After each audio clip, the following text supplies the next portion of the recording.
para hoje. Hoje nós temos arquitetura de apps para web. Um assunto bastante interessante. É um assunto um pouco complexo, né?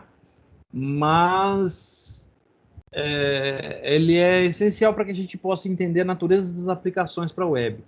Porque fica aquela questão, será que todo o modelo de desenvolvimento serve?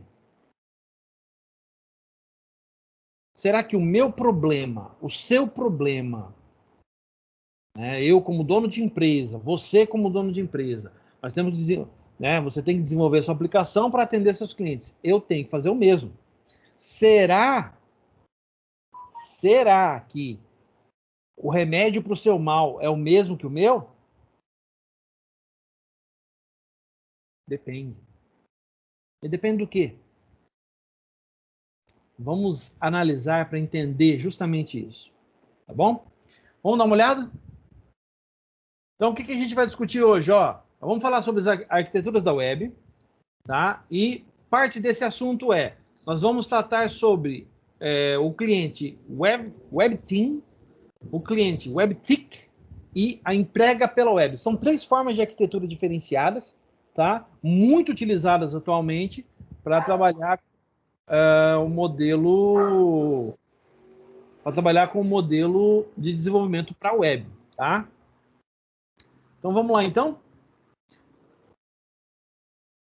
Muito bem, arquiteturas para a web. No tocante ao desenvolvimento de aplicações móveis, existem coisas a considerar. A arquitetura de aplicação, as plataformas, que nós já falamos sobre isso, os bancos de dados, acesso à internet e consumos de serviços HTTP. Toda e qualquer aplicação para a web, não importa em qual plataforma você está desenvolvendo, você tem que considerar estes 5 aspectos. Muito bem. Vamos examinar alguns conceitos importantes nos próximos encontros e discutir exatamente onde se enquadra o uso de PWA, que é o nosso foco. O final da nossa disciplina é a criação de um cliente PWA. Muito bem. Aqui a gente vai falar sobre as arquiteturas da web. Muito bem. E o que são? Padrões de arquitetura web representam um aplicativo ou apenas uma parte da interface de um aplicativo, como padrões comuns que podem ser reutilizados. Eu queria que vocês tivessem em mente o que a gente viu em PO1 e vê em PO2, quem está pagando comigo,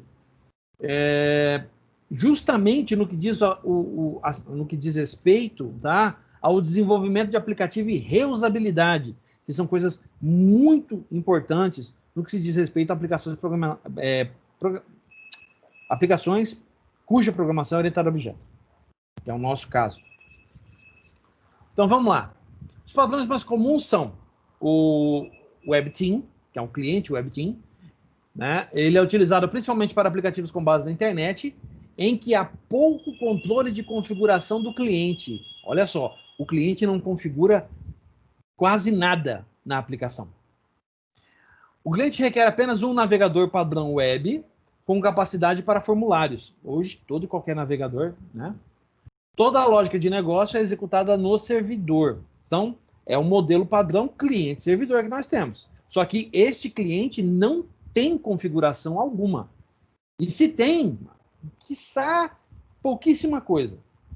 Tá? É a grande massa de aplicativos hoje que nós temos disponíveis. Tá? Além deles, nós temos o cliente TIC Web. Uma parte significativa em termos de arquitetura da lógica de negócios é executada na máquina do cliente. Olha só. Então, não é mais somente aquela coisa de front-end e back-end. Não, tem alguma coisa instalada na máquina da pessoa. Lá no front-end tem algo instalado. Tá? Em geral, o cliente usa HTML dinâmico, applets Java ou controles ActiveX para executar a lógica do negócio. A comunicação com o servidor ainda é feita via HTTP. Então, já não é uma aplicação web como nós conhecemos. Tá? Esse talvez seja um modelo, digamos, um modelo mais antigo e descontinuado aí. Tá? Muito... pode pegar. E nós temos a entrega pela web. Além de utilizar o protocolo HTTP para comunicação de cliente e servidor, é possível utilizar outros protocolos. Gente, só um minutinho.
Muito bem, gente, desculpa aí, né? Vamos continuar? O cliente de entrega pela web, tá? Então, além de utilizar o protocolo HTTP para comunicação de cliente e servidor, é possível utilizar outros protocolos, como o IOP ou o DECOM, que é o mais famoso deles, tá? O DECOM é o mais famoso. Para suportar um sistema de objetos distribuídos. O navegador da web age principalmente como um dispositivo de entrega e de container de um sistema de objetos distribuídos. Então, nós estamos falando de um tipo de programa muito superior a uma aplicação web. Tá? É utilizado? Já entrou em desuso tem um tempo já. Tá? O modelo, o TeamWeb é o modelo de cliente mais desenvolvido atualmente. Tá? Essa lista não pode ser considerada completa. Faltam coisas aí, tá? Especialmente nos setores da indústria em que as revoluções tecnológicas parecem ocorrer a cada ano, né? Então a gente tem várias modificações. Por exemplo, desses 3 que eu citei, 2 já estão em desuso. Um deles, que é o TeamWeb, hoje é o mais popular e mais famoso deles, tá? No entanto, é importante a gente pensar que no tocante de desenvolvimento para mobile, tem muita coisa feita em plataforma ainda, né? Aliás, grande parte da massa de aplicações que nós temos hoje disponível no mercado é feito em cima de plataforma. A galera abre o Android Studio e dele programar. É a forma mais eficiente? Não sei. Na minha concepção, para cada remédio, para cada problema, nós temos um remédio diferente. Talvez, em dadas situações, o desenvolvimento de aplicação Android seja a melhor solução. Mas para outros problemas, o desenvolvimento do Android pode não ser a melhor solução e, em alguns casos, pode ser a pior. Então, a gente vai analisar as arquiteturas desse ponto de vista, tá? Nós vamos olhar as 3 arquiteturas, quais são suas características, tá? E quais delas poderiam nos atender de uma forma mais comum nos dias de hoje, tá? Já posso adiantar que delas, a entrega pela web é a mais antiga delas, tá? E atualmente ela entrou está se tornando totalmente obsoleta, tá? Vamos em frente então. Vamos começar pelo aquele que a gente mais está familiarizado, né? A nossa familiaridade, que é o cliente WebTeam, o TeamWeb, tá? O padrão arquitetural WebTeam é muito útil para aplicativos baseados na internet, para os quais pode-se garantir apenas a configuração mínima do cliente. O cliente não precisa mudar muita coisa. Ele vai usar a aplicação. As configurações são configurações, na maioria dos casos, são configurações de aplicativo. Né? É a cor da tela, o tamanho da tela. Isso em dadas situações. Tem situação que nem isso mostra. Tá? Alguns aplicativos como Facebook, por exemplo, né? Facebook, Instagram, Twitter, nas versões mobile, eles quase não têm configurações. São muito poucas. Você pode ajustar algumas coisas da sua visualização. E só. Tá? Toda a lógica de negócio é executada no servidor durante o processamento das solicitações de página do navegador cliente. Então, você tem front-end, back-end e só. Certo? Todo o negócio é executado do lado back. Todo ele. E o que resta ao front-end? Exibição e manipulação de dados para exibição. Só. Certo? Captação de dados, preenchimento de formulários, essas coisas assim. Aplicabilidade. Esse padrão é o mais adequado a aplicativos da web baseados na internet ou a ambientes em que o cliente tenha uma capacidade mínima de computação ou não tenha nenhum controle sobre a configuração. Convenhamos que eu acredito isso hoje é o grosso da internet que nós temos disponível no mercado. Tá? Vamos continuar? Alguns usos conhecidos, tá? A maioria dos aplicativos de comércio eletrônico para a internet usa esse padrão. Mercado Livre, a Amazon, OLX, entre outros, tá? Pois não há muito sentido, comercialmente falando, em eliminar qualquer nicho de consumidores simplesmente porque não tem recursos suficientes no cliente. Quanto mais leve e mais fácil de ser usado esse cliente, mais público você vai angariar para a tua ferramenta. Tá? Um aplicativo típico de comércio eletrônico tenta abranger o maior conjunto possível de consumidores. Afinal, o dinheiro de um usuário do Commodore Amiga é tão bom quanto o de um usuário do Windows NT. Isso ele está dando exemplos bem antiquados, bem antigos mesmo, tá? Mas serve para aquilo que a gente está querendo ver. A aplicação web, ela simplesmente roda em navegadores, tá? Você não precisa de nada instalado ali para rodar. E esse conceito está sendo levado atualmente para a plataforma móvel. No entanto, tem um entrave grande por causa da aplicação em si, né, como ela é desenvolvida. Para esses casos aqui, programas nativos não funcionam. Não dá certo. Vamos olhar mais a estrutura.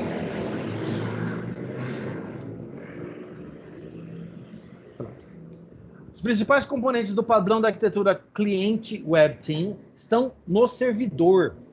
Tá? Em muitos aspectos, essa arquitetura representa a arquitetura mínima do aplicativo da web. Sim, nós já entendemos isso.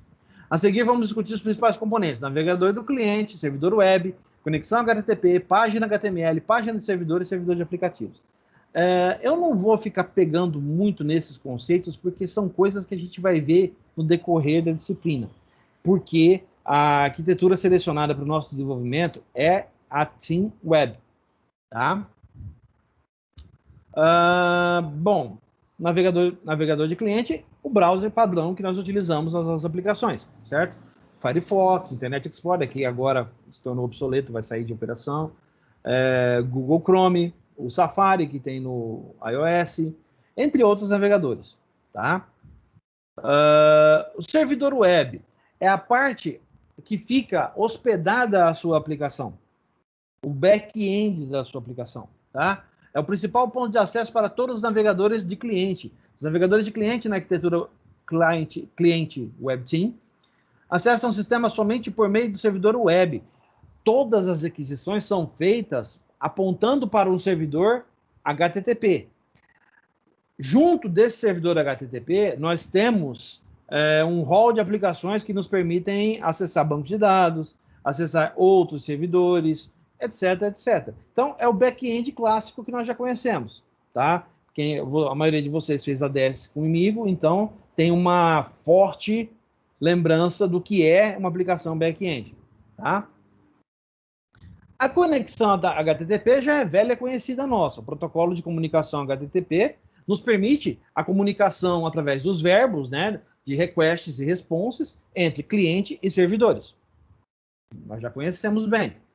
A página HTML também conhecemos. HTML é linguagem de marcação, a qual nos permite desenvolver formulários, os quais nós podemos utilizar como entrada ou saída de dados de uma aplicação cliente-servidor.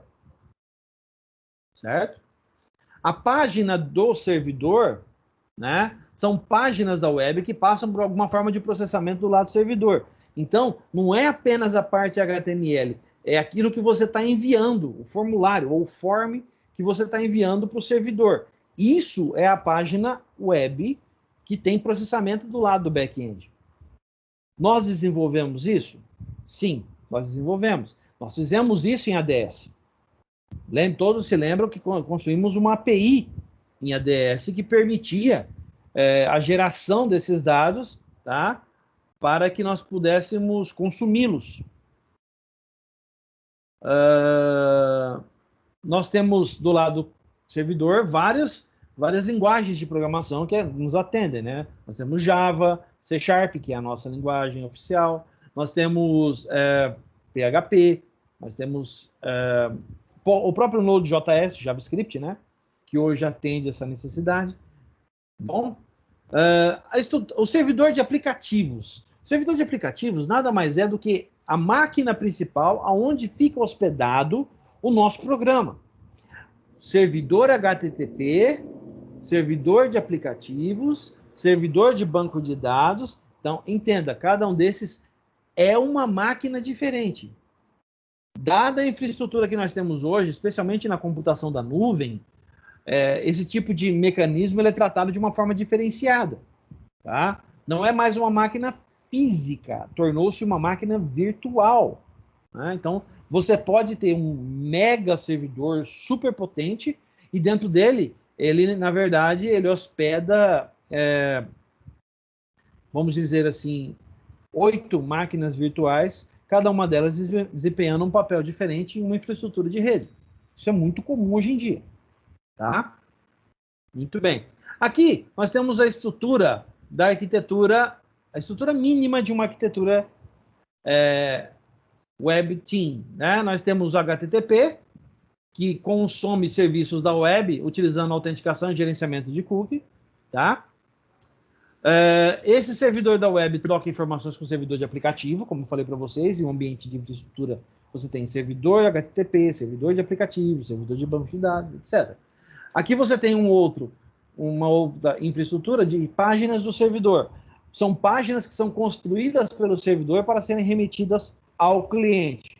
Tá? Isso atualmente já não é tão utilizado, porque nós estamos em uma etapa de desenvolvimento hoje na web, em que as páginas de cliente, na verdade, têm muito mais inteligência e capacidade de consumo e processamento do que as páginas criadas por servidor.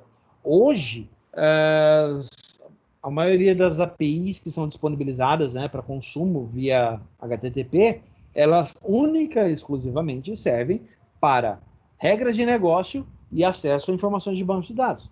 A criação dos componentes HTML é feita exclusivamente no cliente. Tá? Então, essa parte aqui, ó, páginas do servidor, isso está em desuso. Tá? Está se tornando obsoleto. Páginas HTML são justamente as páginas que nós criamos, né? Os nossos formulários em HTML, para entrada e saída de dados. Tá? O próprio navegador na máquina cliente, que carrega e interpreta as páginas HTML e os cookies. Né? E essa é a estrutura mínima de uma aplicação Web Team. Vocês podem reparar aí que a maioria das coisas que estamos vendo aqui são coisas que são utilizadas hoje em dia. Então, essa é a arquitetura mais utilizada atualmente. Tá? É a mais comum para nós. Nós temos aqui uma visão mais completa, mais voltada aqui, pode reparar, para uma infraestrutura do lado do servidor que envolve aplicações em camadas, né? Desenvolvimento em multicamadas. É muito diferente de uma aplicação normal? Não, na verdade, isso aqui é aquele modelo explodido, né? Ele é um pouco maior. Né? Aquele é um modelo mínimo. Essa aqui já é uma visão muito mais complexa, mas é a mesma visão. Tá? A parte, você pode reparar aqui que a parte de servidor de aplicativo e páginas aqui, ó, ela tem uma interação muito maior com a parte de camadas da sua aplicação. Então, o servidor de aplicativo é uma coisa muito maior do que aquilo que a gente costuma ver. Lembrem-se da nossa API que nós desenvolvemos em ADS. Tá? O cliente WebTick. Vamos dar uma olhada nele. Estende o padrão WebTeam a utilizar scripts e objetos personalizados do lado do cliente, como, por exemplo, controles ActiveX e Applets Java. Importante, gente. Basta observar com calma e vocês vão perceber que esse tipo de coisa já não é mais utilizada. Então, optou-se por uma arquitetura mais leve, que permita que a transmissão de dados em vias HTTP, feita em formato texto, criptografado, pode ser muito mais veloz do que você baixar um componente na máquina do cliente, esse componente que vai fazer a comunicação. E se a máquina do cliente não tiver capacidade suficiente? Essa é a principal pergunta que deve ser feita. Tá? O padrão cliente WebTick tem esse nome porque o cliente pode realmente executar uma parte da lógica de negócio do sistema e, portanto, tornar-se muito mais simples que um container genérico da interface com o usuário. Então, nisso você está levando, uma das coisas mais importantes é que você está levando em consideração que o seu cliente tem uma máquina potente, ou razoavelmente potente, para rodar parte da sua aplicação do lado do cliente. Hoje em dia, ninguém mais faz isso. Tá? Aplicabilidade. O padrão arquitetural cliente WebTick é o mais adequado a aplicativos da web que possam determinar uma versão de navegador e configuração do cliente. Você manda do lado do cliente. Isso é problemático hoje em dia, tá? Que requeiram uma interface com o usuário sofisticada ou que possam executar uma parte da lógica de negócios do cliente. Muitas diferenças entre os padrões Client WebTeam e Client WebTick estão na função que o navegador desempenha na execução da lógica de negócio do sistema. Em outras palavras, o navegador ele executa muito mais do que as funções dele propriamente dito. Você embute um componente que a página faz download, esse componente fica hospedado na máquina do cliente e ele começa a executar determinadas tarefas. Quer dizer, a sua aplicação depende de parte do processamento da máquina do cliente para rodar. Isso é perigoso.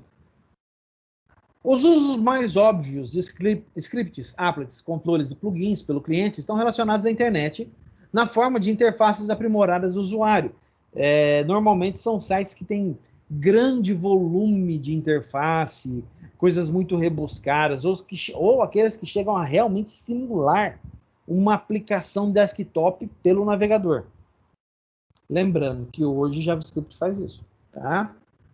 Os scripts Java são normalmente usados para alterar a cor ou a imagem de um botão ou item de menu em páginas HTML.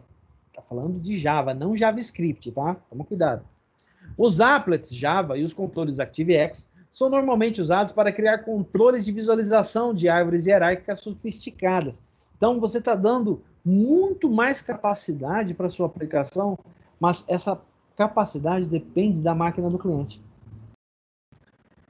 O controle e o plugin Shockwave ActiveX, olha só, esse já é das antigas, né? A gente nem usa mais.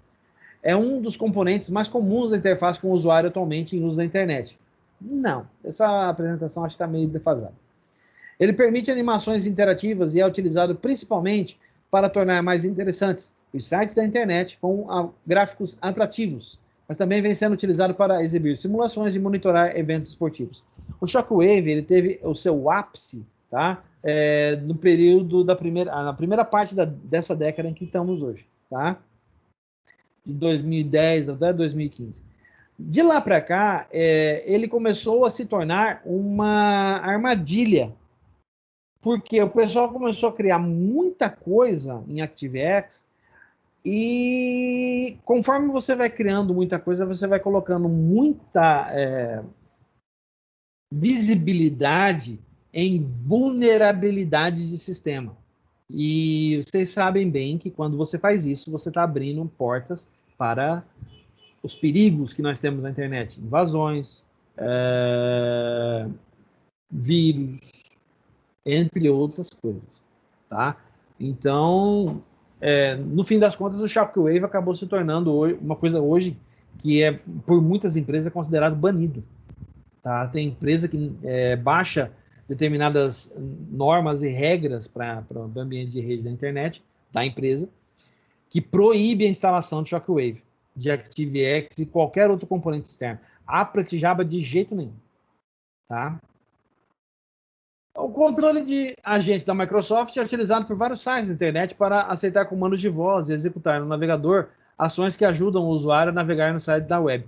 Isso foi muito, como eu disse, foi muito famoso na primeira metade dessa década. Tá? De lá para cá, isso mudou completamente. Hoje ninguém faz isso.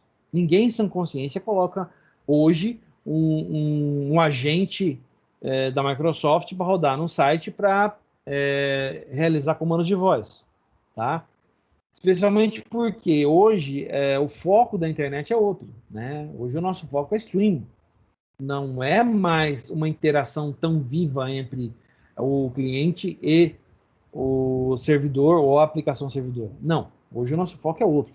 Né?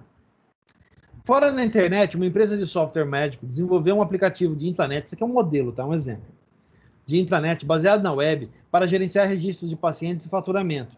A interface do usuário, baseada na web, usa intensamente scripts cliente para executar validações de dados e ajudar o usuário a navegar no site. Além dos scripts, o aplicativo utiliza vários controles ActiveX para gerenciar conteúdos XML, usados como o esquema principal de codificação de informações. Então, olha só, nós já não estamos falando de um aplicativo web. Não, estamos falando de uma aplicação que roda na intraweb de uma empresa. Já não é um site. Estamos falando de um aplicativo mesmo. Tá? É bem diferente, o contexto aí é outro. Tá? Toda a comunicação entre cliente e servidor, como no padrão cliente web team, é feita com HTTP. Como o HTTP é tipo de protocolo sem conexão, na maior parte do tempo não há conexão aberta entre cliente e servidor. Lembra, HTTP é stateless. O cliente só envia informações durante as solicitações de página. Isso significa que os scripts, os controles ActiveX e Applet Java do cliente estão limitados à interação com objetos somente no cliente. Então, tudo que é feito só interage do lado do cliente. Essa é outra desvantagem dessa tecnologia. Tá? Se você trabalha de uma forma conectada, como a gente trabalha no modelo WebTeam, o que acontece? Toda a parte de programação pesada é feita do lado do servidor. Você simplesmente invoca, essas operações são realizadas pelo servidor e o servidor te dá a resposta. Só, em formato XML ou JSON, você escolhe. Tá? Nesse caso, não. A computação pesada era feita do lado do cliente, parte dela. Tá? Você entrou em desuso, gente, já não é mais assim. Tá? Estrutura. Utiliza determinados recursos do navegador, como controles ActiveX e Applet Java, já vimos isso, né? Os controles ActiveX são programas executáveis binários e compilados, cujo download no cliente pode ser feito via HTTP e que podem ser chamados pelo navegador. Como os controles ActiveX são essencialmente objetos com, eles têm total domínio sobre os recursos do cliente e podem interagir tanto como o navegador como o próprio sistema do cliente. Por esse motivo, os controles ActiveX, especialmente os da internet, são normalmente autenticados por terceiros confiáveis. Gente, apenas um adendo aí. Os controles ActiveX, eles passaram a se tornar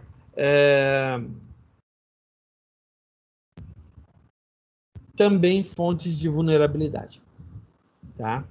Então, na segunda metade dessa década nossa, de 2015 para cá, isso aí entrou em desuso. Ninguém mais está utilizando. Tá? Devido também às grandes melhorias no desenvolvimento de aplicações e à ascensão, vamos dizer assim, tá, da REST API. Então, isso aí já não é utilizado mais. Tá? Bom, aqui é mais do mesmo, a gente não vai discutir muito isso, eu quero ir direto lá para... Aqui, algumas coisas que compõem essa estrutura, tá? O script de cliente, nós já falamos a respeito, tá? São os ActiveX que são desenvolvidos, eles utilizam DCOM ou DOM, que é a tecnologia proprietária da Microsoft, tá? Para acesso à programação do lado cliente, tá? Então, nós temos o representante mais famoso disso é o JavaScript, que é utilizado até hoje, tá? Vamos dizer que ele venceu a corrida. Beleza? Só um pouquinho.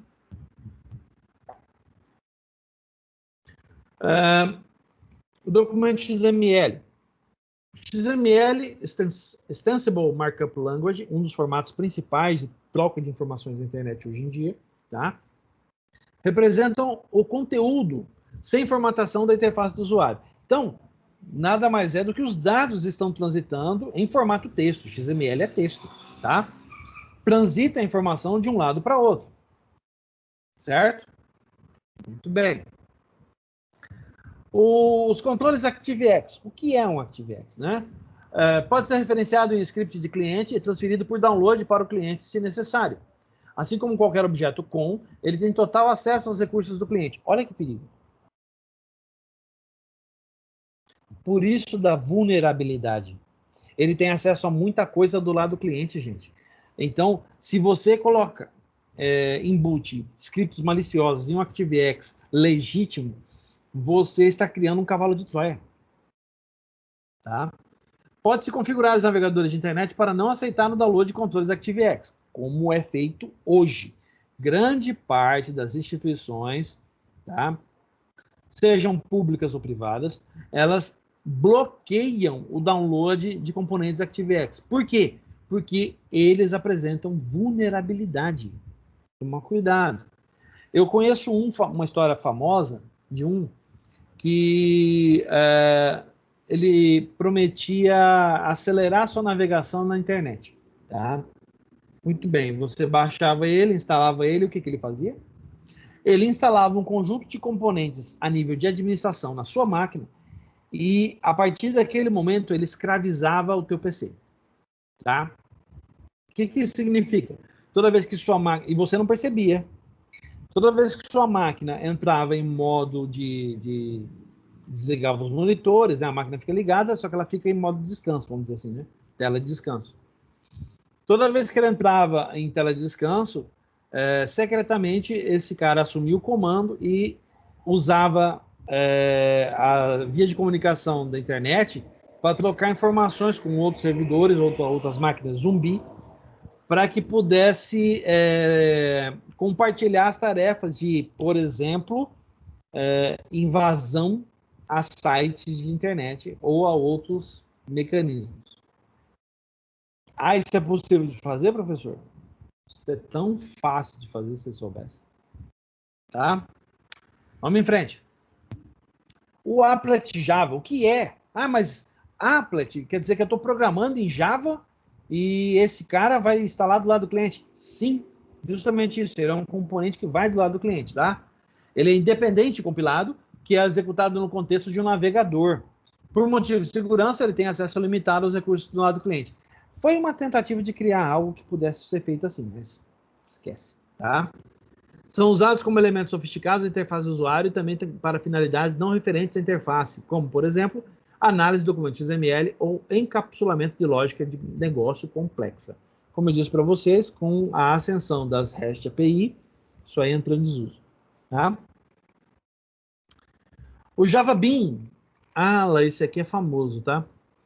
Componente Java que implementa um determinado conjunto de interfaces que permite que ele seja facilmente incorporado a sistemas mais complexos e superiores. Isso hoje é utilizado do lado do servidor. Tá? O termo bean, que vem de grão, reflete a natureza simples e a finalidade única que o componente deve ter. Uma xícara cheia de café geralmente requer mais de um grão. O ActiveX, na arquitetura centralizada da Microsoft, é análogo ao Java Bean. Qual é a diferença? O Java Bean, ele acabou se tornando um meio, tá? Para que o pessoal pudesse desenvolver outras tecnologias. Porque eles procuravam outras soluções que fossem análogas à funcionalidade dele. Daí foram que surgiram os primeiros containers, né? As primeiras aplicações voltadas para trabalhar com container. E hoje nós temos inúmeras ferramentas que trabalham nesse contexto, tá? Foi daí que veio a ideia. Está aqui um modelo de como funciona uma aplicação WebTIC. Vocês podem perceber que ela é muito mais complexa do que um modelo Web Team, né? Você pode verificar, por exemplo, que toda a parte aqui, ó, de funcionalidade de objetos de negócio, a parte da aplicação em camadas, ela é natural para esse tipo de arquitetura, tá? No entanto, uma parte disso vai embutida ou no controle ActiveX ou no Applet Java. E aí vem as críticas, tá? Isso depende muito da capacidade de processamento da máquina do cliente. Gente, não dá para levar isso em consideração. Por quê? A máquina cliente, geralmente, ela é muito mais simples e tem muito menos capacidade de processamento do que um grande servidor, né? Lógico, nós temos algumas exceções, tem alguns colegas que têm máquinas espetaculares. Só que nós temos que lembrar que nem todos têm acesso a esse nível de tecnologia.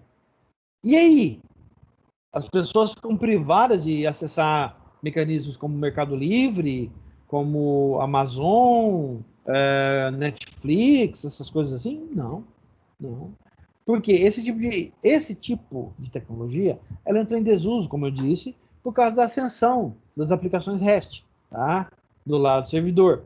Então, as REST API hoje são muito populares justamente por permitir a troca de informação no formato JSON, que é nativo para troca de dados, e o JSON muito mais leve do que o XML, permitindo, por exemplo, que nós possamos ter aplicações hoje em stream baseadas em tecnologias de transmissão de dados binários em pacotes minúsculos, praticamente.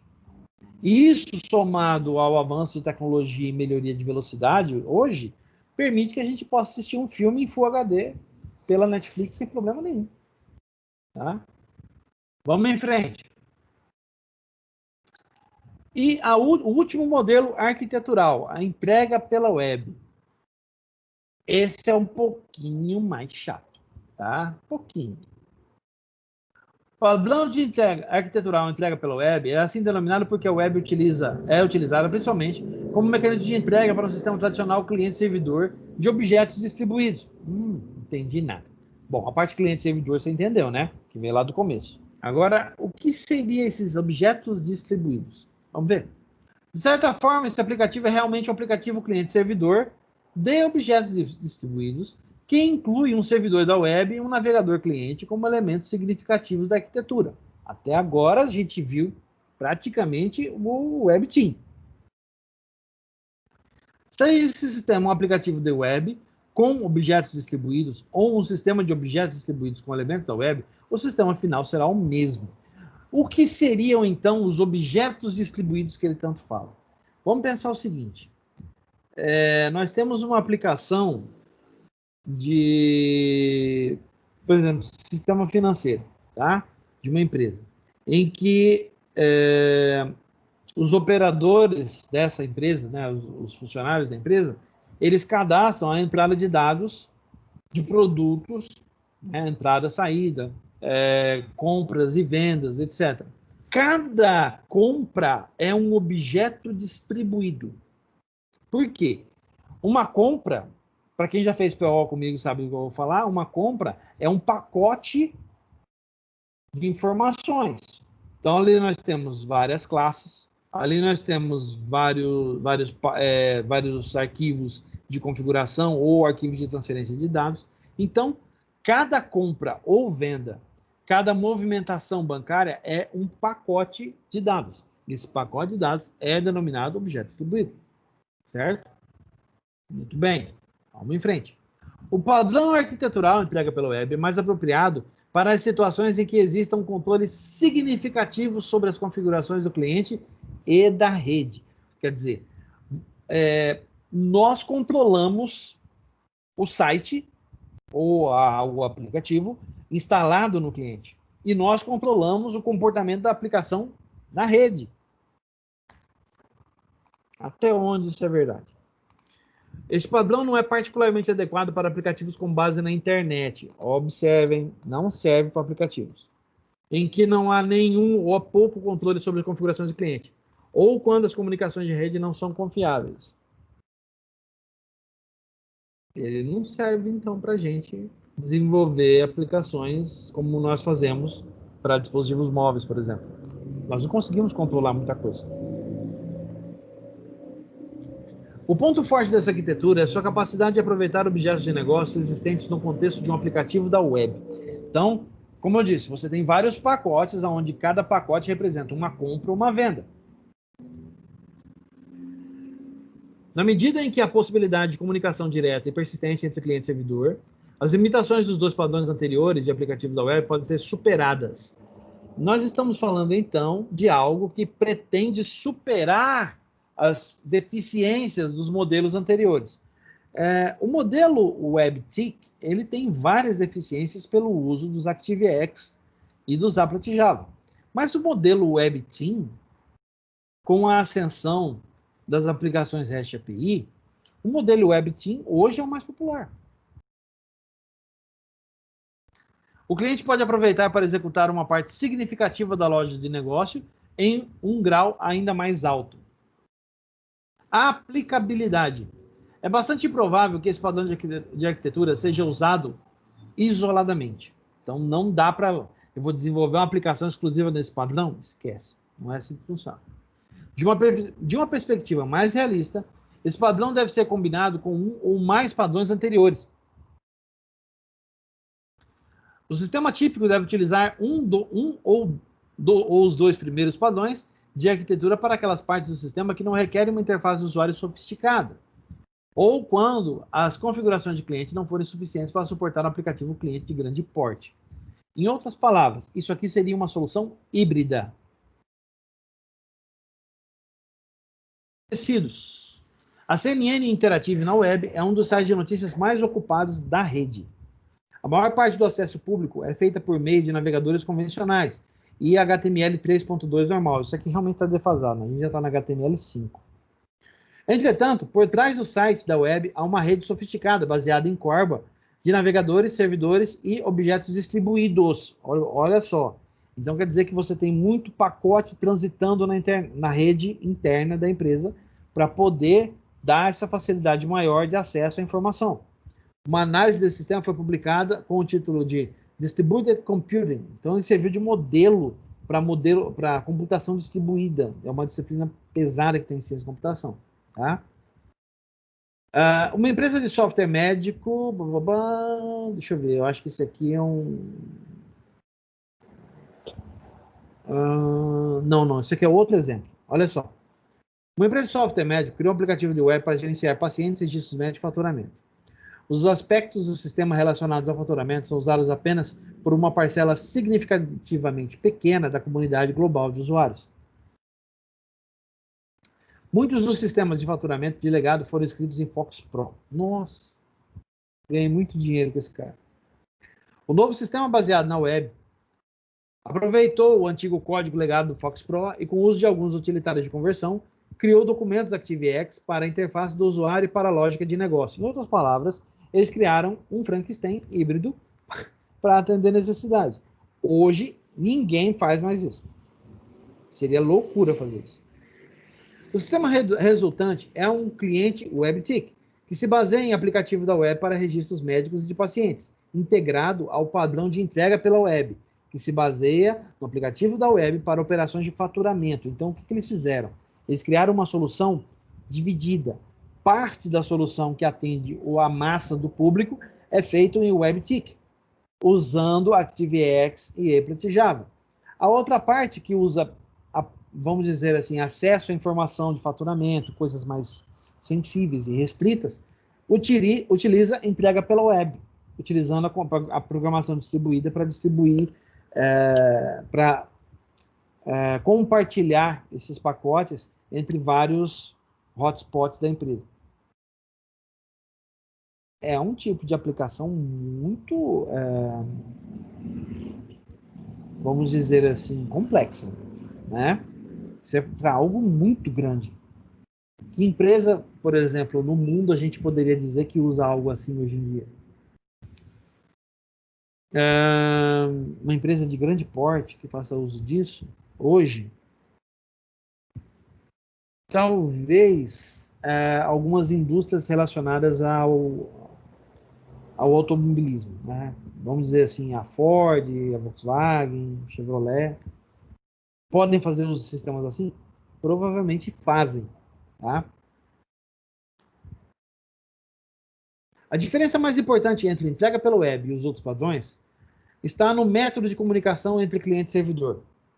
Nos outros padrões, o principal mecanismo era o HTTP, um protocolo sem conexão, que limita muito o designer no que se refere às atividades interativas entre usuário e servidor. Realmente, a comunicação HTTP ela é simplesmente troca de mensagem de um lado para o outro. Tá? Os elementos arquiteturalmente significativos do padrão entrega pela web incluem todos aqueles especificados do padrão de cliente web Team. Olha só. Além destes, o DECOM, o IOP, o RMI, que é a parte de programação distribuída em Java. Tá? A estrutura dele, vamos falar um pouquinho mais desses caras. Né? O que é DECOM? DECOM, ou Distributed COM, é um protocolo de objetos distribuídos da Microsoft. Ele permite que objetos de uma máquina interajam e invoquem métodos e objetos de uma outra máquina. Então, aí está o problema, a questão da vulnerabilidade. Se você cria e distribui objetos DECOM para ser usado pela rede interna, por exemplo, da empresa, a possibilidade de você estar criando algo que possa ser perigoso ou vulnerável é muito grande. Tá? E levando em consideração que nós temos algumas pessoas muito mal intencionadas hoje no mundo, né, por aí, então a possibilidade disso ser usado para outros fins além do desenvolvimento da empresa, tal coisa assim, para fins voltados até mesmo para a execução de crimes, isso é altamente viável, usando essa tecnologia possível. Tá? Por isso mesmo que ela entrou em desuso. Tá? O IOP é o Internet Interoperability Protocol, protocolo CORBA da OMG para interação com objetos distribuídos pela internet ou qualquer rede com base em TCP/IP.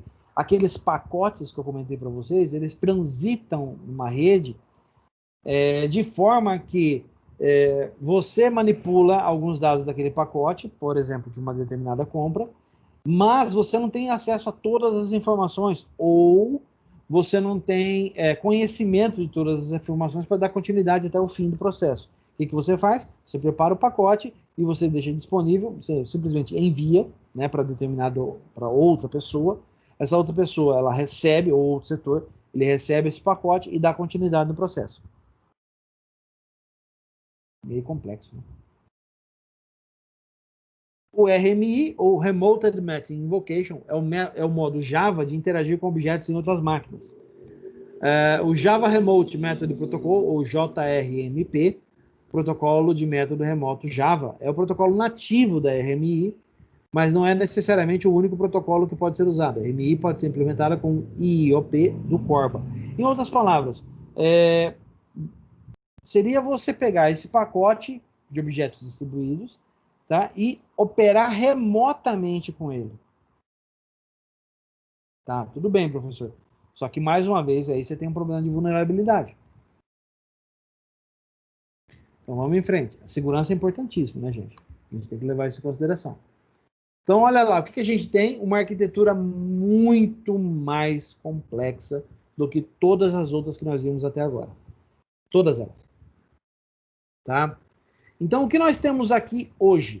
O que nós temos é um conjunto de protocolos de comunicação e de troca de informações e de objetos distribuídos que, uma vez orquestrados pela rede, possibilita que você possa transmitir informações e até mesmo manipular ou operar essas informações, esse pacote de dados, de maneira remota, aproveitando o processamento da máquina terceirizada para realizar determinada tarefa. Bem, meu ponto de vista, existem muitas vulnerabilidades criadas aí nesse processo. Isso pode causar um volume gigantesco de problemas para a empresa. Tá? Tanto é que hoje muitas empresas já não optam mais por trabalhar dessa forma. Tá? Qual é a opção atual? Trabalhar com REST API. Beleza? Muito bem. As conclusões sobre esse assunto que nós vimos aqui hoje. Tá?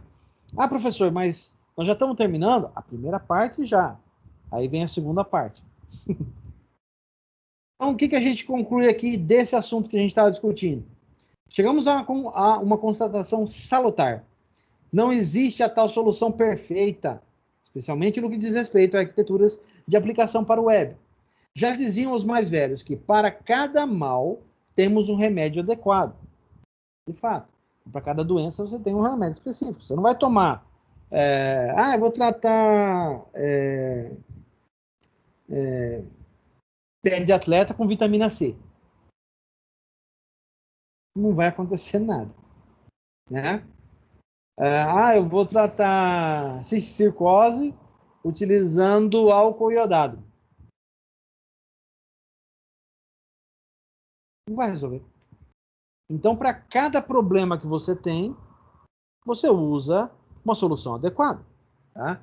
E como podemos perceber, o tal modelo de arquitetura que melhor atende às necessidades depende exclusivamente das complexidades do problema. Você primeiro tem que analisar o teu problema a fundo para aí escolher qual é a melhor solução adequada. Muito bem. Cada situação exige uma solução adequada, a qual não pode ser a mesma em todas as situações. Pode não ser mesmo. Para determinada situação, por exemplo, você pode... Hoje, muitas empresas estão optando por trabalhar com um modelo de web team, utilizando aplicações REST API para resolver os problemas que você tem na empresa. Isso é muito comum hoje em dia, tá? A maioria das empresas, inclusive, faz opção por trabalhar dessa forma. Primeiro, porque tem muita mão de obra disponível no mercado que trabalha dessa forma. Segundo, com o avanço das tecnologias e dos vários frameworks que nós temos hoje para trabalhar com HTML5, JavaScript, CSS, ficou muito mais fácil você desenvolver aplicativos que sejam mais interessantes e agradáveis para o seu usuário. Tá? E terceiro, e mais importante de tudo, gente, nem toda a internet é rápida. Tem gente aí que ainda navega com internet de escada. Vocês acham que não? Dá uma volta pelo Pantanal para vocês verem. Ah, não, mas tem hotspots lá de Wi-Fi rural. Uhum. Dá um giro por lá, vê se em todo lugar é assim.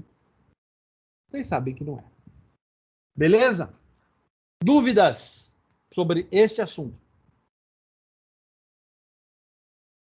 Esse é um assunto bem teórico, né? Ele envolve muito conhecimento da parte arquitetural. E especialmente do objetivo que a gente quer alcançar, tá? Alguém tem alguma dúvida? Não? Muito bem, estou aberto às dúvidas, gente. Enquanto isso, eu vou preparando o outro material aqui, tá?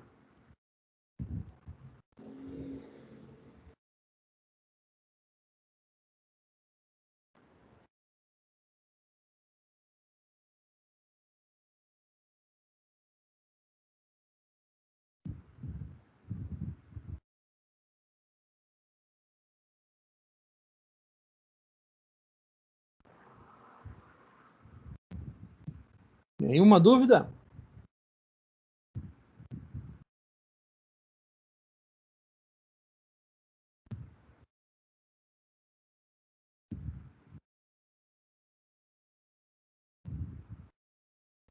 Muito bem, então. Vamos, então, à parte prática da nossa aula de hoje, tá? Primeira coisa, eu gostaria de apresentar para vocês uma aplicação que eu acho que a gente já usou no passado, mas se alguns de vocês podem não ter tido aula comigo a este respeito, tá? Essa aplicação, ela vai demonstrar algumas coisas que a gente vai ver mais profundamente na próxima aula. Nossa próxima aula é sobre HTTP, HTTPS e os verbos, tá? Então, vamos lá.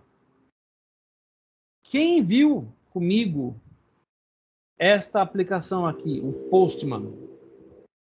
Alguém se lembra?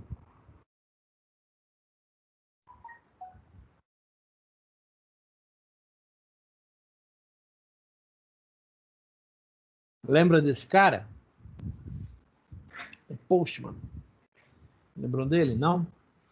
Pois muito bem. O Postman ele é uma ferramenta muito interessante para a gente desenvolver os métodos de consumo das APIs que nós vamos trabalhar. Então quer dizer que ele é como se fosse um consumidor, um front-end. Uhum. Mais ou menos. Professor, é uma dúvida. Pois não, esse a gente vai usar mais o Swagger para estar consumindo ou o Postman? Não, mas vamos usar mais o Postman. Nós não vamos usar Swagger, não. Tudo bem, obrigado. Tá? Porque também nessa disciplina aqui, eu acredito que a gente não vai ter tempo, tá? Eu tenho que confirmar isso, tá? Mas eu acredito que a gente não vai ter muito tempo para desenvolver a parte de API, tá? Tanto que não é bem o foco da disciplina, por isso que vocês viram isso em ADS, tá? Ainda bem. Nessa disciplina a gente vai trabalhar mais com a parte de consumo, a parte de construção da aplicação que vai consumir esses dados, tá? Então eu vou apresentar para vocês esta aplicação, o Postman. Quem aí já conhece o Postman? Já viu eu utilizando ele? Já tem uma leve ideia de como ele funciona? Professor, eu cheguei a usar um tempo no serviço. Você usou? Você usou? Eu usei. Uhum. Legal. Beleza, Mikael. Alguém mais? Não? Tudo bem, gente. Não tem problema. Vamos conhecer, então, a aplicação, como ela funciona e para que ela serve. Como eu falei para vocês, ela age como um front-end, tá? Ela age como um front-end para o desenvolvimento de métodos para consumo de API, tá? Eu tenho alguns exemplos aqui que eu já preparei antes. Eu gostaria de mostrar para vocês, só um minutinho, que eu gostaria de mostrar para vocês alguns deles. Vocês podem ver que eu uso aqui, até para a Unimed eu tenho esses caras também, tá? Eu tenho alguns métodos de estudo aqui, que eu trabalho com eles. E eu vou apresentar para vocês alguns mecanismos bastante interessantes para o consumo de API. Vamos começar. Será que a API do Star Wars está rodando ainda? Só um pouquinho, gente.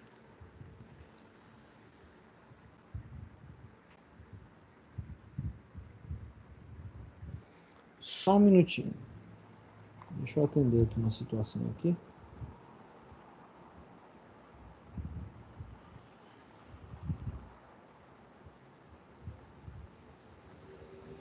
Beleza. Vamos lá? Eu queria mostrar para vocês a API.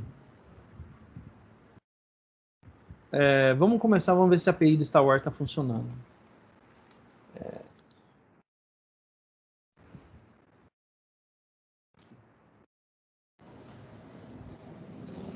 Ih, eu acho que tiraram do ar. Puxa, que pena. Tiraram do ar. Que pena. Isso aqui, então, a gente não vai utilizar. Eu acho que o JSON Placeholder deve estar funcionando. Deixa eu dar uma olhada aqui. Só um minutinho.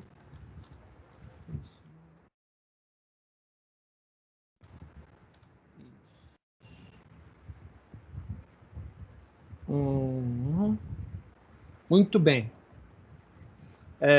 Tá aqui. Eu vou colocar para vocês. O que é o JSON Placeholder? O JSON Placeholder é um serviço mantido de maneira gratuita por vários desenvolvedores para testar os métodos de consumo de API. Para aqueles que querem aprender, estudar um pouco mais, conhecer mais sobre o assunto, recomendo muito esse aqui, tá? E o que é legal, ele tem aqui uma série de exemplos disponíveis que dá para você brincar com o consumo de API. Detalhe, não é apenas brincar. Uma vez que você faça a solicitação, ele responde dados de verdade para você. Olha que legal, tá? Vou dar um exemplo aqui para vocês, ó. Nós temos aqui alguns recursos disponíveis. Lembra lá da GDS, quando a gente desenvolveu a API? A gente está vendo agora as coisas do ponto de vista do desenvolvedor do front-end, que é onde a gente está nesse momento. Tá? Nós estamos nos colocando no lugar do front-end. Nós não estamos mais desenvolvendo o back, a parte de trás. Agora a gente vai mexer com a parte da frente. E é fundamental que a API esteja bem documentada para que a gente possa fazer isso. No nosso caso, a gente utilizava o Swagger. Aqui, eles optaram por desenvolver uma página que desse toda a informação necessária. Tá? E como é que eu posso trabalhar com isso? Você pode ver que você tem alguns recursos aqui que podem ser utilizados, né? Posts, comments, álbuns, fotos, to-dos e users. O que eu posso fazer aqui? Eu posso pegar um endereço desse, ó, e utilizar. Aqui tem as rotas que eu tenho disponíveis. São os exemplos, tá? Eu tenho get, post, put, pat, um verbo em comum, né? E eu tenho o delete. Você pode ter várias outras visualizações ou exemplos que mostram como isso funciona, tá? Eu vou dar uma olhada aqui. Não, esse aqui não vai funcionar. Esse aqui ainda não. A gente vai dar uma olhada como que funciona esse cara. Eu vou fazer aqui o exemplo que ele estava colocando lá, ó, o posts, né? Ó, get posts. Então eu coloco. Vamos entender a ferramenta, tá? Eu estou criando uma nova solicitação aqui, né? Apontando para este endereço. O verbo que eu vou utilizar é o get, tá? Deixa eu criar uma nova do zero para vocês entenderem. Essa aqui já estava pronta, né? Vou criar aqui. Deixa eu criar uma nova coleção. Ó, uma nova coleção. Vou chamar de DDM 2020-2. Tá? Se eu quisesse colocar alguma coisa aqui, alguma explicação, né? Alguma descrição, eu poderia. Beleza? Eu criei uma nova coleção chamada DDM. Vou colocar ela aqui como favorita, tá? E vou criar uma nova request para um servidor aqui dentro, tá? Então, eu vou preparar ele para atuar aqui. Eu clico aqui em DDM 2022 e eu mando adicionar request. A request que eu quero é get, ó, colocar maiúsculo, get posts from JSON place holder. Ah, professor, tem que ser em inglês? Tem. Ser em inglês, tá? Salvar. Olha lá, já criou aqui, ó. Tá? Vamos dar uma olhada, ó, aqui. Get post from JSON placeholder. O endereço que eu vou utilizar é o mesmo endereço que eu estava usando anteriormente aqui, ó, nessa outra solicitação. Então vamos vir aqui, eu vou pegar aqui a URL, tá? E vou colocar aqui, ó, nesse get. Beleza? Ó. Pronto. O verbo que eu estou utilizando, lembra lá do HTTP? Quais são os verbos HTTP? Get, push, get, put, post, delete. Esses são os 4 básicos. Mais o patch, read, connect e os outros, certo? Mas os 4 que a gente usa, os 4 básicos que a gente usa são get, put, post, delete. Aqui você tem esses e outros que dá para você utilizar. Vamos utilizar o get aqui. Beleza. A nossa URL é essa. Então, para essa URL, eu vou fazer um get. Vou obter os dados, tá? Vou disparar a solicitação. E aqui está a minha resposta. Ah, professor, eu achei que fosse uma coisa mais de teste e tal, que não fosse vir nada. Não, lembra que eu falei? Que essa API, ela responde? Que ela é feita para isso, ó. E não é pouca coisa não, gente, ó. Olha a quantidade de coisa que tem aqui. Dá uma olhada, ó. São 200 registros que eles respondem. Olha que legal. É uma boa massa de dados para a gente fazer testes, né? Isso é interessante.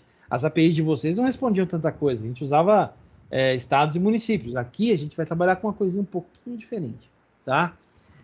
Então, vamos brincar um pouquinho. Eu vou salvar isso aqui, né? Eu venho aqui, ó. Eu clico aqui na aba aqui e dou Ctrl S, ó. Salvei, tá? Então, vamos brincar um pouquinho com isso aqui. Como é que funciona? Professor, como é que eu consigo o Postman?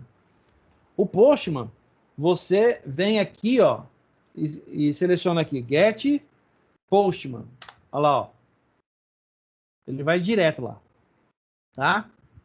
Aí, o Google trouxe várias entradas e tal, mas você pode vir aqui, ó, na primeira, e ir direto ao download aqui, ó. Ele vai direto lá. Olha lá. Ele pergunta, eu quero baixar o app. Se você clicar aqui, ó, ele pergunta qual das duas versões. A minha é o Windows 64 bits. Ele já começou a baixar. Vou parar, porque eu já tenho, né? Ó, para não atrapalhar a nossa transmissão. Beleza. Fiz o download da aplicação, mando instalar a aplicação, next, next, next, só. E a primeira vez que você roda, ele pergunta se você quer logar nele, tá? Deixa eu mostrar para vocês. É possível você usar sua conta do Google para logar. E o que é legal, ele faz a sincronização com a conta do Google, que se você instalar o Postman em outro lugar e usar aquela conta do Google, ele vai fazer o que ele fez comigo aqui, ó. Ele puxa todas as coleções para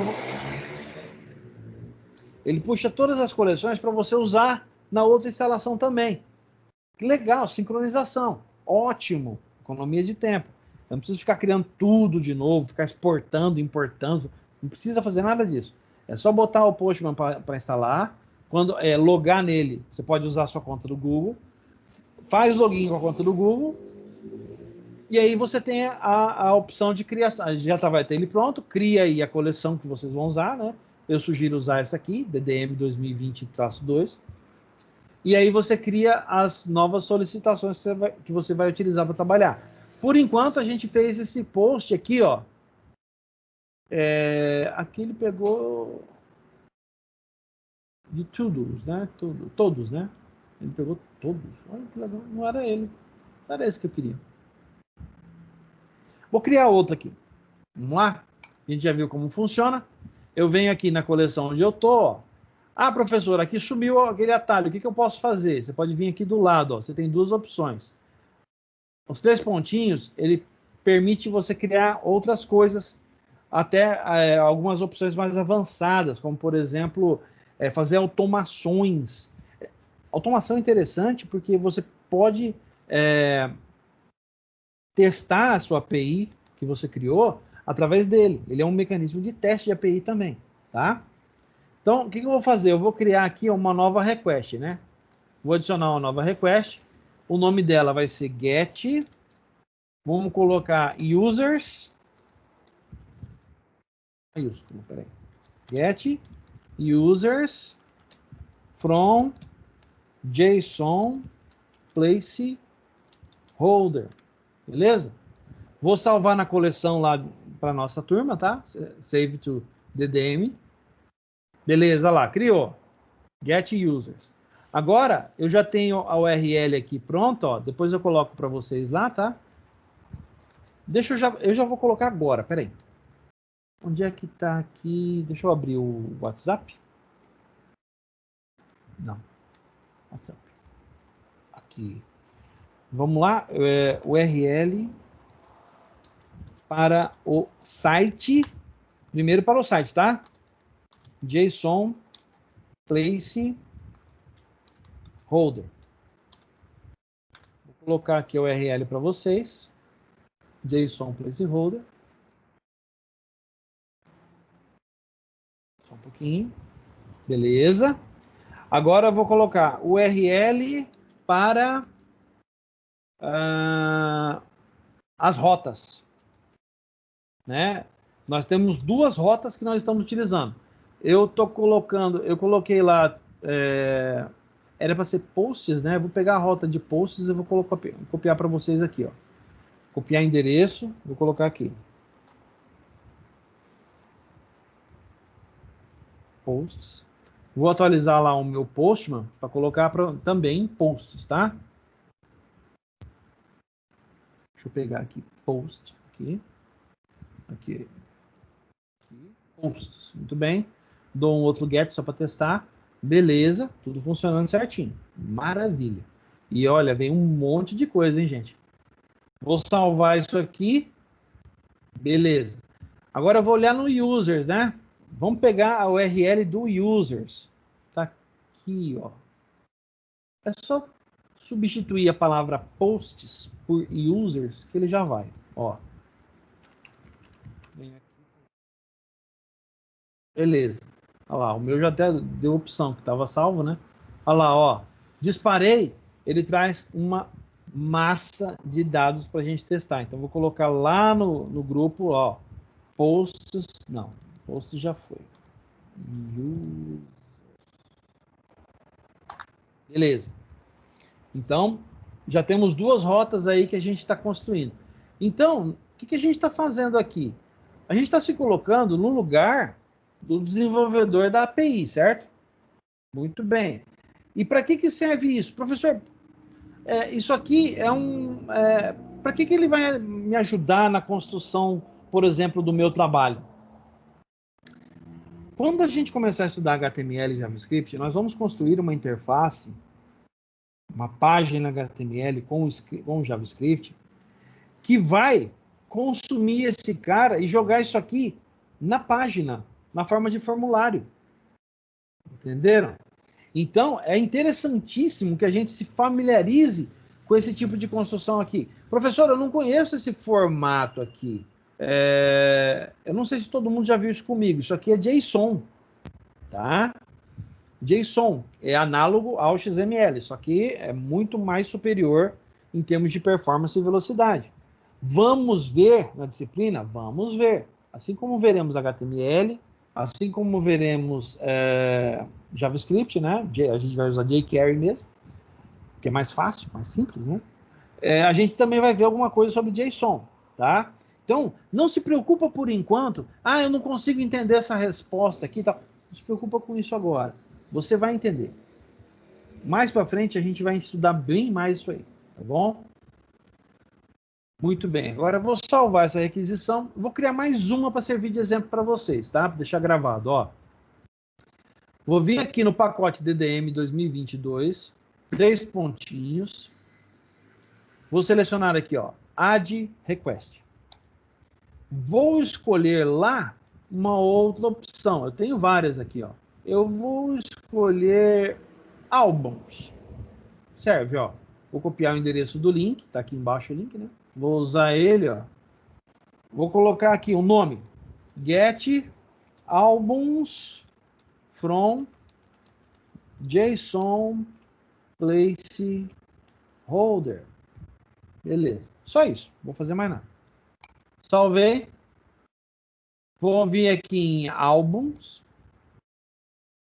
Tá vendo que já está selecionado Get? É o padrão. Já vem para o padrão, tá? Tá? Então, ó. Vou colar a minha URL aqui. Vou colar para vocês também lá no nosso grupo lá do WhatsApp. Beleza, colei.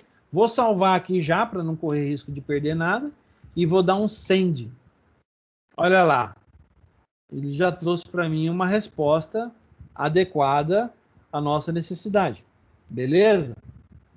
Então a gente tem aqui, ó, bastante informação. Então tem uma massa boa de dados para a gente brincar com isso aqui, tá? E quais são os próximos passos que nós vamos tomar? Na próxima aula, nós iremos discutir sobre HTTP, HTTPS, os verbos HTTP. Então, nós vamos. Quem já fez ADS simplesmente vai. Eu vou relembrar isso aí. Então, eu não vou perder muito tempo falando a respeito, discutindo isso aí. Para quem ainda não viu, vai ser uma excelente oportunidade de pegar. E o material que eu vou trazer para vocês, eu já passei para outras turmas também, tá? O pessoal de PO2 não, PO2 não, CCI, eles estão vendo algo muito parecido com isso, tá? Que vocês estão vendo hoje. Só que lá é um pouquinho mais embaixo, lá é mais complexo. Eles vão desenvolver cliente e vão desenvolver API. Então a coisa lá é mais complicada, tá? Aqui nós vamos desenvolver cliente, HTML, JavaScript, CSS, na N1. Na N2 a gente vai continuar o mesmo cliente, mas transformá-lo em uma aplicação PWA. E aí a gente vai testar a instalação disso em vários dispositivos, certo? Então lá é mais complexo que aqui. No entanto, vocês estão vendo conteúdo que eles não vão ver. Entenderam? Beleza? Dúvidas? Alguém tem alguma dúvida sobre o Postman? Sobre a funcionalidade dele?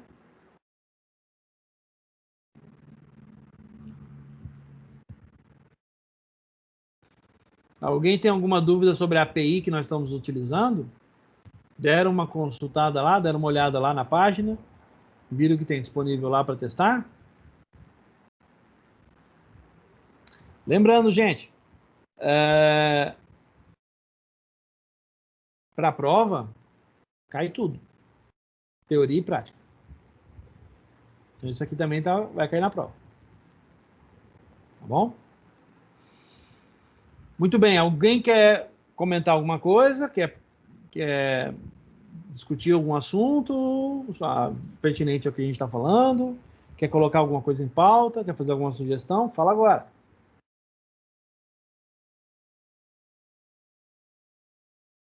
Não? Muito bem.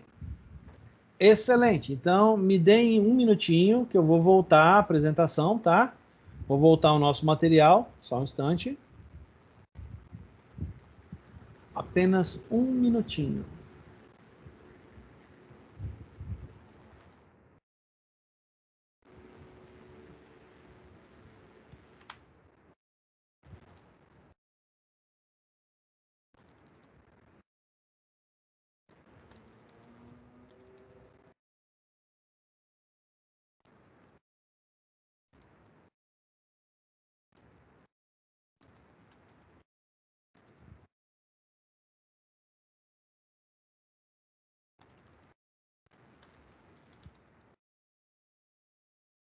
Só um instante.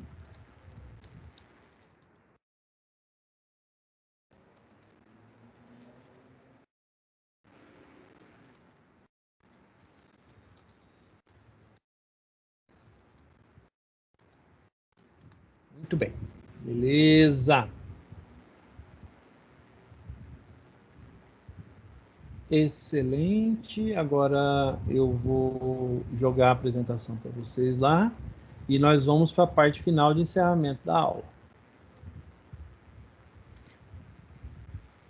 Tá bom?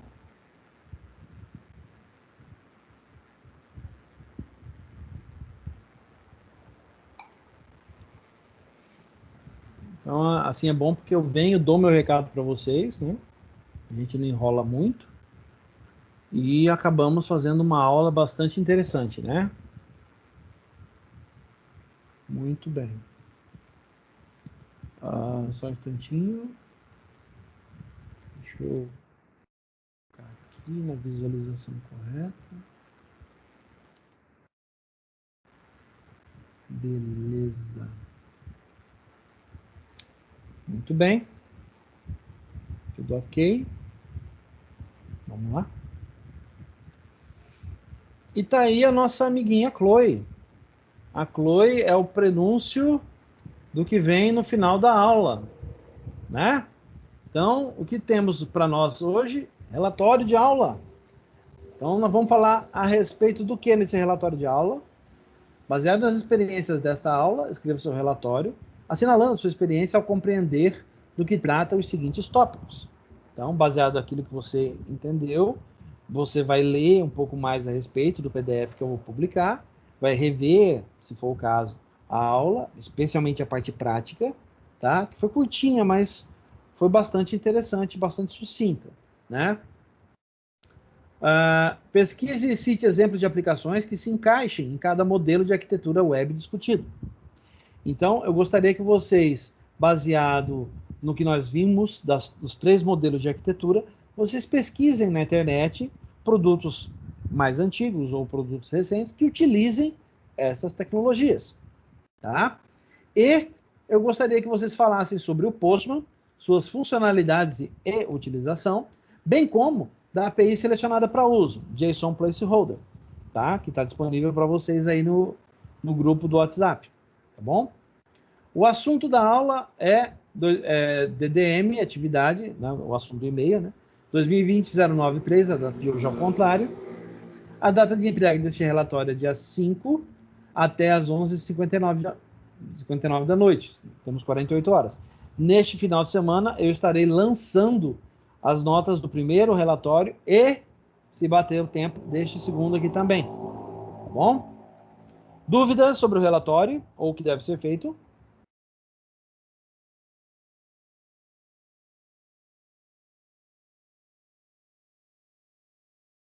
Nenhuma dúvida? Tudo certo? Muito bem. Se tiver qualquer dúvida, se pintar alguma dúvida, alguma outra sugestão, alguma coisa que vocês queiram dizer, nós temos o canal do WhatsApp, tá? E todo mundo tem meu WhatsApp por lá, pode me chamar no privado para conversar, tá bom? Se for alguma coisa muito séria, a gente faz uma revisão de conteúdo, alguma coisa desse sentido, tá bom? Muito bem, então, vamos ao encerramento então da aula. Tá aqui meu e-mail, todo mundo já sabe, mas é bom sempre lembrar, tá? Em nome da Unidep e da Croton, agradeço a participação de todos. Me coloco à disposição para quem quiser discutir mais alguma coisa, tá? Peço que todos se cuidem, tomem todos os cuidados necessários. Até a próxima aula. Um grande abraço, tudo de bom e tchau!